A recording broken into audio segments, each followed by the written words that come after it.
بسم الله الرحمن الرحيم.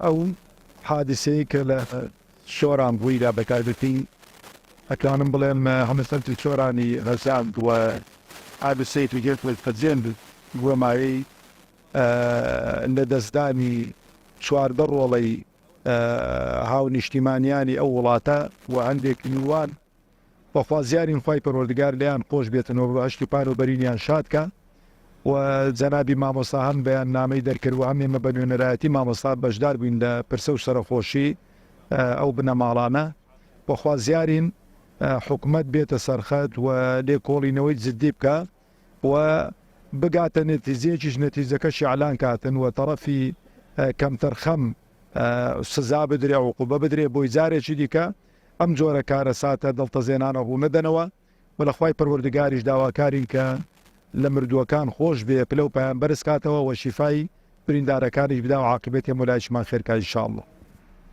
بەناوی خوای گەورەی میهرەبان سپاس بۆ مامۆستا کە بە نوێنەرایەتی مامۆستا عەلی باقیر بەشدارە لە پرسەمان. خوای گەورە ئەجری هەموو لایەک داتوین ئینشاءالله.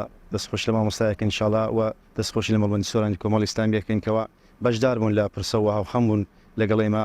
بەڕاستیش سەرشانی ئەمەیان سوو کرد. خوای گەورە ئەجر و پاداشتی هەموو لایەکی بداتەوە. زۆر سپاس بۆ مامۆستا عەلی باقیرەوە مامۆستای ڕاست پەردەوەکو نوێنەری خۆی بەشدارە لە پرسە ئێمە. خوای گەورە هەموو لایەک پارێزی و خوای گەورە قوربانیان بە شەهید قبول بکە ئینشاءالله.